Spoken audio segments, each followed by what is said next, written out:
এদিকে উর্মি হাসিবকে বলে, শুনো, আমাদের বাসায় বলতেছি তারা যেন তাড়াতাড়ি আমাদের বিয়ের ব্যবস্থা করে। তাই তারা উত্তরে বলছে শুক্রবার নাকি আমাদের বিয়ে। হাসিব বলল, তাহলে তো ভালোই হলো। উর্মি বলল, হ্যাঁ, তাড়াতাড়ি হলে ভালো হয়, কারণ পরে চৈতি আসলে কোনো না কোনো সমস্যা করতে পারে, আর আমাদের বিয়েটা একবার হয়ে গেলে কোনো কিছু করতে পারবে না। তার একটাই কারণ, আমরা স্বামী স্ত্রী। হাসিব বলল, হ্যাঁ, গুড আইডিয়া। তখন উর্মি বলল, আচ্ছা হাসিব, তোমার বাচ্চাটি কোথায়, দেখতেছি না তো। হাসিব বলল, আমার মা ব্যবস্থা করছে, ওকে নিয়ে তোমার আর চিন্তা করতে হবে না। উর্মি বলল, তাহলে তো ভালোই হলো। এভাবে কেটে গেল 2টা দিন। 2টা দিন কেটে যাওয়ার পর চৈতির বাবা এসে চৈতিকে বলে, শোন মা চৈতি, হাসিবের বিয়ে শুনছিস? চৈতি বলল, কি বলো বাবা এসব? তখন চৈতির বাবা বলল, হ্যাঁ, শুক্রবারে, আর ওই দিনই ওর মাকে বেড়ে ফেলতে হবে। চৈতি বলল, কি, কার বিয়ে? চৈতির বাবা বলল, হাসিবের বিয়ে উর্মি নামের একটা মেয়ের সঙ্গে। উর্মি বলল, আমি বিশ্বাস করি না। চৈতির বাবা বলল, তুই তো কোনো কিছুই বিশ্বাস করিস না, যখন সত্যিটা নিজ চোখে দেখবি তখন ঠিকই বুঝবি। হাসিব আমার সঙ্গে এমনটা করতে পারে না বাবা। চৈতির বাবা বলল, হাসিব তোর সঙ্গে এমনটাই করতে চাচ্ছে, আর সেটা শুক্রবার টের পাবি, রেডি হয়ে নে, সামনে শুক্রবারের জন্য। কথাটি বলে চৈতির বাবা চলে যায়, আর চৈতি ভাবতে থাকে কি হচ্ছে এগুলা তার সাথে। এভাবে কেটে গেল আরো কয়েকটা দিন। দেখতে দেখতে শুক্রবার চলে আসে, আর চৈতিকে তার মিশনে বের হতে হবে, তাই প্রস্তুত হচ্ছে। অন্যদিকে উর্মি আর হাসিব অনেকটাই খুশি, কারণ আজ তাদের বিয়ে। তো সারাদিন প্রস্তুতি নেওয়ার পরে চৈতি যখন রাতে গোপন রাস্তা দিয়ে বাড়ির সামনে ঢুকতেছিল, এমন সময় দেখতে পাই রাস্তায় তার সন্তানকে।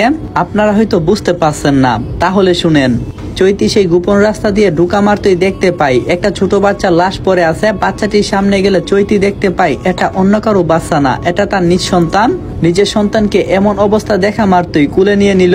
কুলে নেওয়ার সঙ্গে সঙ্গে আবার চমকে উঠলাম, কারণ ওর চোখ, কিডনি আর শরীরে কোনো কিছুই নেই। নিজের সন্তানকে এমন অবস্থায় দেখতে পাবে সে কখনো ভাবতে পারেনি। রাগান্বিত হয়ে আবার একটু সামনে যেতেই দেখতে পাই তার সন্তানের মতো আর একটা সন্তান পড়ে আছে। এইসব দেখে চৈতির বাবার কথা মনে পড়ে, সত্যি তার বাবা মিথ্যা কথা বলেনি। চৈতি মন স্থির করে বাসার ভিতরে ঢুকে সবাইকে মেরে ফেলবে, সন্তান হত্যার প্রতিশোধ নেবে। কথাটি বলে হন হন করে বাসার ভিতরে ঢুকে পড়ে। বাড়িতে দুকা মারতেই দেখতে পাই হাসিব উর্মির বিয়ে সম্পূর্ণ করার জন্য কাজে চলে এসেছে। তখন চৈতি একটা চিৎকার করে বলতে লাগলো, যাদের জীবনের মায়া আছে তারা এই বিয়ে থেকে পালিয়ে যাও, না হলে সবাইকে এখানেই মারতে হবে। কথাটি শোনা মারতই সেখানে হইচই লেগে যায়। খানিকক্ষণের ভিতরে অনেক লোকজন পালিয়ে যায়। এদিকে চৈতিকে দেখা মারতই উর্মি এবং হাসিব যেন থরথর করে কাঁপতেছে। একরাশ বই নিয়ে হাসিব জিজ্ঞাসা করলো, চৈতি, তুমি এখানে বুঝলাম না। তখন চৈতি বলল, সব বুঝবি, ধৈর্য ধর। হাসিব বলল, দেখো চৈতি, আমি কিন্তু উর্মিকে বিয়ে করতেছি শুধুমাত্র আমাদের সন্তানের ভালোর জন্য। সাথে সাথে উর্মি বলে উঠলো, হ্যাঁ চৈতি, তোমার সন্তানকে দেখে রাখার জন্যই আমাকে বিয়ে করা হইতেছে, কারণ তোমার জীবনটা রিস্কি, তোমার যে কোনো মুহূর্তে কোনো কিছু হয়ে যেতে পারে, তাই সন্তানকে তোমার দেখাশোনার জন্য আমাকে রাখা হচ্ছে। ওদের কথা শুনে চৈতির মনের ভিতরে জ্বর উঠতে লাগলো। নিজের কান্না থামিয়ে বলতে লাগলো, আমার সন্তানকে তোরা একবার দেখা, একবার দেখাইলে আমি এখান থেকে চলে যাব। সন্তান দেখার কথা শুনে হাসিবের মায়ের মুখটি যেন মলিন হয়ে গেল। হাসিব ওর মাকে বলল, মা, নিয়ে এসো আমার সন্তানকে, ওকে দেখে চৈতি চলে যাবে। হাসিবের মা থরথর করে কাঁপতেছে আর বলতেছে, না, এই সন্তান দেখানো যাবে না, আমি চাই না চৈতিকে দেখে আমার বংশের প্রতীক আমার নাতি কষ্ট পাক। হাসিব বলল, কি বলো মা? হাসিবের মা বলল, হ্যাঁ, আমি যা বলছি সেটাই। তখন উর্মি আবার চেঁচিয়ে বলল, আমার সন্তানকে এখনই আমার সামনে নিয়ে আসুন, না হলে সবাইকে মেরে ফেলবো। হাসিবের মা উর্মির এমন কথা শুনে থরথর করে বয়ে কাঁপছে, আবার বলছে, ও তোমার কথা শুনে আমরা বই পাই না। তখন চৈতি বলল, আচ্ছা ঠিক আছে।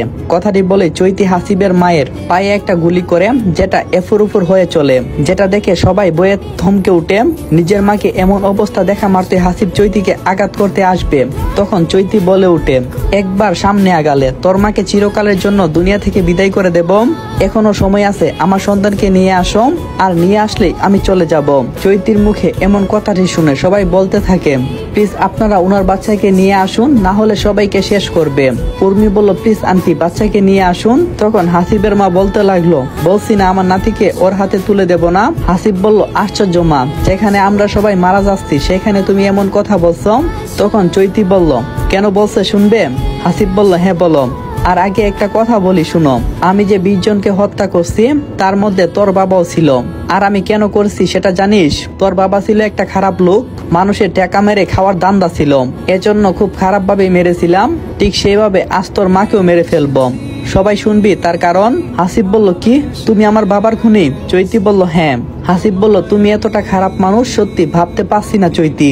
তখন চৈতি চেঁচিয়ে বলল, তারা তো আমার থেকে বেশি খারাপ, আমি তো শুধুমাত্র খারাপ মানুষকে মেরে ফেলি, তারা তো সমাজের মানুষকে প্রতিনিয়ত হত্যা করতেছে, তিলে তিলে শেষ করে দিচ্ছে হাজারো পরিবার, অসহায় সহজ সরল মানুষকে রাস্তায় নামিয়ে দিচ্ছে।